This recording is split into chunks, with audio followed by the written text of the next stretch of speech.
What's good, YouTube? We're talking college sports in the Deep South, where college football is king, and on the plains of Auburn in East Alabama, where Auburn University resides. The battle cry is War Eagle. Once again, it's Kennard Vernon Stewart here for the podcast tonight. We're talking about a little Auburn football.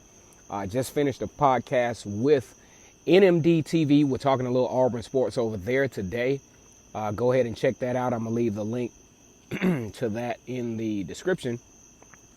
Talking a little bit of Auburn sports, going into, media days are over, and, we're headed into training camp, which will start the 1st of August. Auburn is looking at being too deep on both sides of the football field, have a lot of talent coming back, have the roster to potentially make a run in the SEC. I did a video a couple of days ago, well, actually yesterday, talking about Auburn making that push for the number 2 spot. Now, I don't believe that you should strive for the number 2 spot. What I believe is that you should be in the number 2 spot heading into the late stretch. Now, when I talk about the late stretch, I'm talking about Auburn surviving Oregon, the stretch in October, going into LSU with an opportunity. When they go into that LSU game in Baton Rouge, that game has to be a situation where if Auburn can pull that one off, they definitely have a chance down the stretch to challenge Alabama. Now, the good news for Auburn is if they're able to survive that stretch, you face Alabama every year at the last game of the season. If we talk about the 2010 season, that game determined who goes to the SEC championship. Now, I know it makes it a little hard for some of you guys that like to plan and like to know whether you're going to be able to go out over to Atlanta. But, it is what it is. It's not like the SEC East, or at least how the SEC East has traditionally been for the past few years, to where, they pretty much know who's headed to Atlanta going into November. That might be a little different because Georgia's SEC stretch is a little different this year. In November, Georgia has Auburn and Texas A&M in that November stretch, so things can get a little tricky there. But either way, if Auburn can win the winnables, which I think Texas A&M, Florida, Texas A&M have lost a lot. Florida, still trying to figure out where they are. The big game against Michigan has them, kind of with a lot of expectations in that bowl game. But really, when you talk about solidarity, LSU obviously having their quarterback Joe Burrow coming back and with a lot of tools around him is definitely a big deal for the LSU Tigers to come into this season with a lot of expectations. Florida has a lot of question marks at the at the offensive line. But if you look at LSU, for example, LSU has to replace their running back from last year, and that's not an easy thing to do. You talk about expectation, but you also talk about the fact that, LSU still has to replace a lot of folks. Devin White will not be there this year on the defensive side of the football field. So, Auburn definitely has a unique opportunity coming into this year. LSU has to replace, Nick Brissett, who had 1,039 yards. Who we think will be the heir to that will be Clyde Edwards-Helaire. So I think Auburn is in a good position because, one, for the first time in a long time, you have both sides of the line of scrimmage coming back. You got all the defensive linemen coming back. You have all of the offensive linemen coming back. You also have some very talented running backs. This could easily be a running back by committee for the Auburn Tigers. And you got Gus Malzahn calling plays. And, we talk about that a lot, but it's so important because when Gus Malzahn calls plays, it's really a special thing for Auburn. Offensive production, also to help the defense out, which will be a very talented defense. You get a little time of possession and you get these guys some rest. Now, this is a situation where Auburn does not have to protect the defense. Because if you look at even the 2018 season, these guys were on the field the majority of the game and still held Georgia to only 27 points. Things got a little rocky in the Alabama game. In the Alabama game, Auburn was only down by 10 points late in the third quarter, and things started to fall apart late there. But you talk about a team that definitely, with some solid pieces on both sides of the football, could definitely make a run. Now, here's my thing. Auburn has some guys on staff that just didn't touch the ball nearly as much as they should have. The first guy I'm going to mention is Sal Canella. Sal Canella is arguably one of the most talented, one of the most versatile receivers / tight ends on the Auburn football team. I think he is, we think about C.J. Uzomah from 2013. I think he might be a little bit more skilled than even C.J. Uzomah. He has a lot more wide receiver qualities than we want to give him credit for.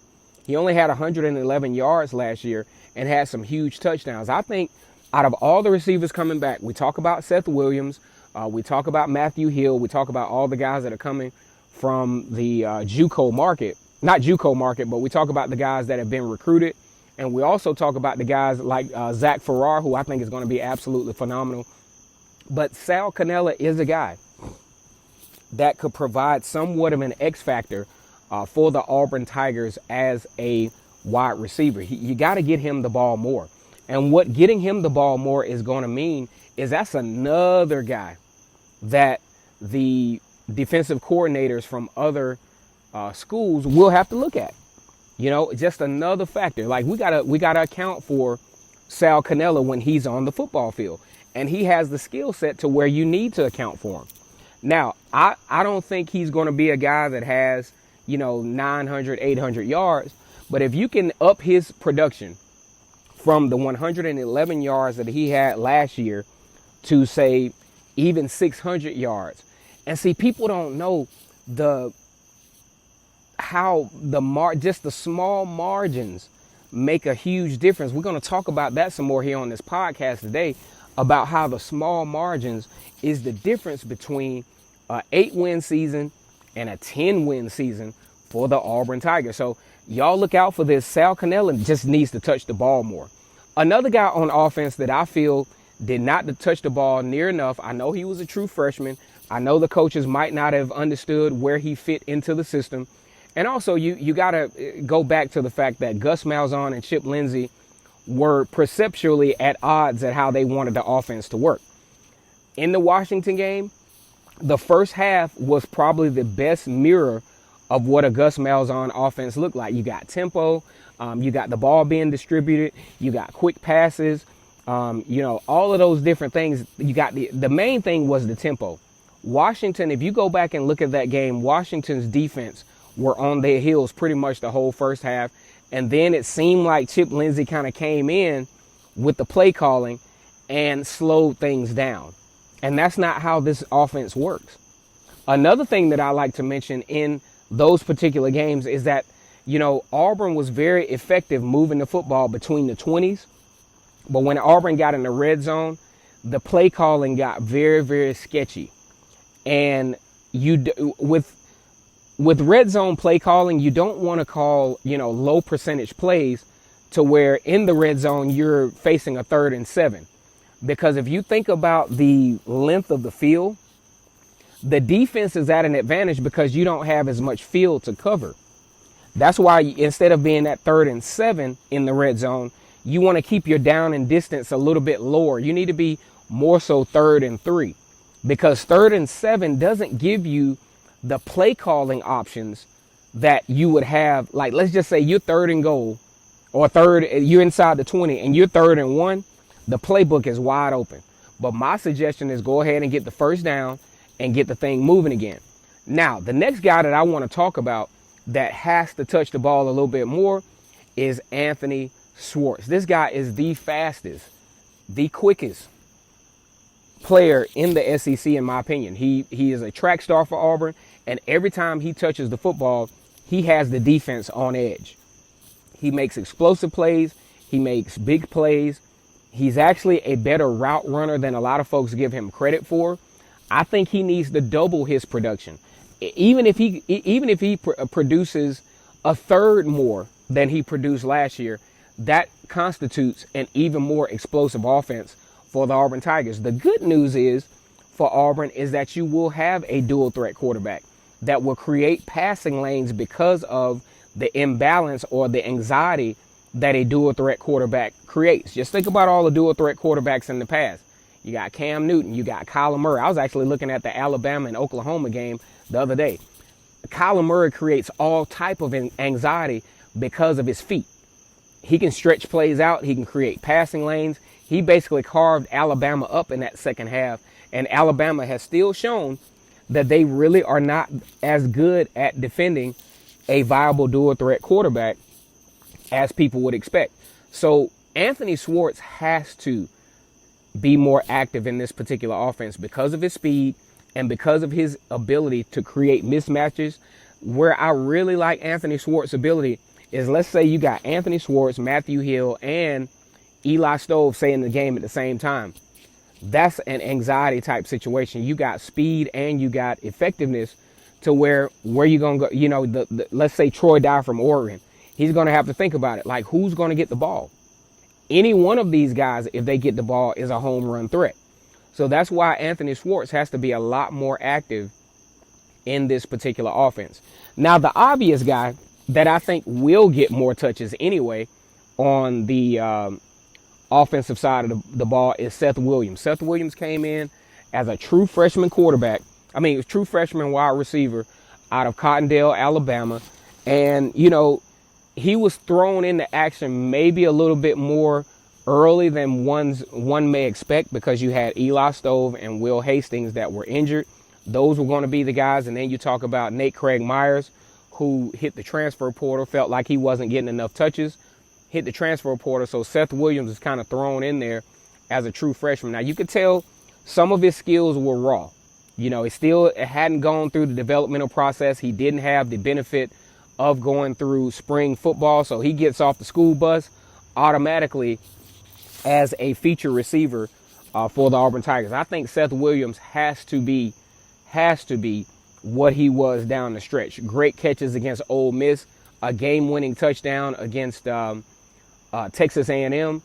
So he's positioned to be one of the top receivers in the SEC. As a matter of fact, I think they had him on Athlon as the fourth team all SEC.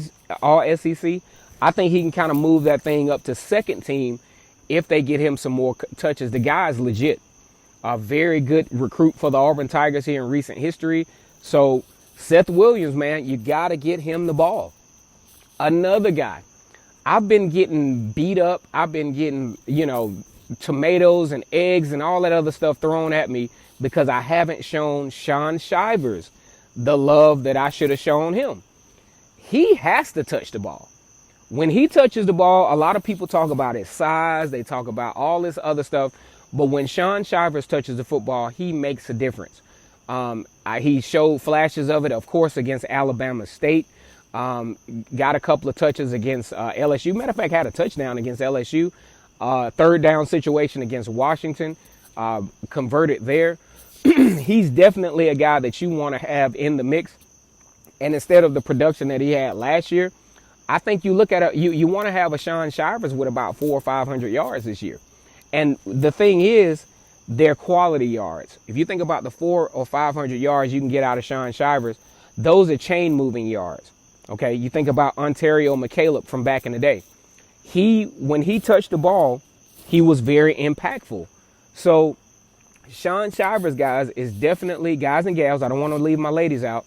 Shaun Shivers is definitely a guy that needs to be on the football field, that needs to touch the football often. I dig it. I dig DJ Williams. I dig Boobie Whitlow. Mark Anthony Richards is coming this fall. Also, Cam Martin, definitely a change of pace guy who appears to be on the slide, a favorite because he got most of the touches in the Purdue game, got most of the touches in the Washington game, and did fairly well. So I think Auburn is in a great position running back wise. You definitely got to get Shaun Shivers the football. Okay, we talked about offensive guys. There are probably some guys that I left out, but let's go over to the defense. Some guys that definitely need to be on the football field this year on the defense a little more often. Man, I absolutely enjoy watching Smoke Monday play football. He is I hate to use this term because it's such an overused term in sports analyst terminology, being a force, but dude, he's a force. When he's on the football field, he is bringing the hat. The only thing about Smoke Monday that I know he will work on, because he has, Rodney Garner not Rodney Garner, but Wesley McGriff as a secondary coach. Wesley McGriff is going to work on those fundamentals. Okay. Smoke Monday, a lot of times he's very tenacious with the way he tackles. And a lot of his tackling technique can garnish the targeting penalty. Almost got hit with one in the Ole Miss game. It was real close. As a matter of fact, a different set of eyes might have kicked him out of the game against Ole Miss. But either way, Smoke Monday, guys, is a guy that has to be on the field. You got to have him. I don't care if he's not listed as a starter, but he's got to be on the football field. Another guy that I'm really big on is Jamie Sherwood. Got to be on the field. I know he's not listed as a starter, but he has skills that, I saw him a lot on blitz packages, things like that. And guess what? Kevin Steele is going to put him on the field. All right. So also with the Auburn Tigers going into the 2019 season, we talk a lot about the defensive line. A lot of folks want to know, okay, you're losing Dontavius Russell. Who's going to take his spot? Now, I'm not particularly worried about that because I think the fall camp will determine how that works out. But let's rewind this thing all the way back to post-Purdue, right? None of us as fans or analysts or whatever we want to call ourselves knew what to expect from the Auburn defense coming into the 2019 season. You can't tell me that none of y'all thought when you saw on Facebook, 24/7 Sports, or when you're doing your Auburn Google searches, when you saw that Derek Brown decided to come back, you weren't excited. Now, I was overly excited because I was, after the Purdue game, I covered a little bit of the bowl season last year, and I was thinking, man, where is Auburn going to go with this defensive line next year? Because if Derek Brown leaves and then Marlon Davidson leaves, you're talking about a shell of what this defensive line has been over the past few years. So Derek Brown decides to come back, and guess what that does? That gives you options. That takes a lot of anxiety off the defensive coordinator, the defensive line coach, and you got brand new linebackers. But what you got is Marlon Davidson coming back, you got Nick Coe coming back, and you got Derek Brown coming back. That's enough right there to say, hey, look, we got to find somebody though that can plug the big man in. I say it like this: maybe Derek Brown can be what Dontavius Russell was, and then maybe plug in, say, Nick Coe or TD, But when you think about it, guys, it gives you options. It gives you options, and that's the thing you want to have as a defensive staff is options. And Derek Brown's return, Nick Coe's return, Marlon Davidson's return, and their emergence gives you options. I was looking at those guys on video footage for the last couple of days, and man, when these guys are playing at a high level, they create a lot of anxiety for opposing quarterbacks, and running up the middle is almost non-existent. And now that Auburn has the potential with KJ Britt and the linebacker Michael Harris, some of the other guys that are coming back on the defensive at the linebacker core, that gives Auburn a lot of options as to because Auburn would definitely be a lot more athletic at the linebacker position than they've been in a long time. Because we love Deshaun Davis and Montavious Atkinson and Darrell Williams. We love those guys, but at times they just couldn't attack the edge the way we needed them to. Okay, but you got guys now that are much more athletic, like Zacoby McClain, KJ Britt, and Chandler Wooten, and you got Owen Pappo. Owen Pappo showed me in the spring that he will be an immediate impact player. He is every bit of the bill of the 5-star recruit as you want. And I think he will have an immediate impact, just like Kayvon Thibodeau up in Oregon. He's going to play in this kickoff, the Advocare Classic against Oregon. All right, guys, so we covered some things today. Here's just recapping all of this. We talked about guys that need to touch the football more, and we talked about how we can kind of align this whole defensive thing up, especially on the defensive line. Once again, it's Kennard Vernon Stewart here. We're talking about Auburn football. Go ahead and subscribe to the channel. Go ahead and leave a comment as to what you think, because I take into account what you guys say in the comment section. And as always, guys, it's great to be and girls. Sorry if I left you out. It's always great to be an Auburn Tiger, and on the plains of Auburn, the battle cry is War Damn Eagle.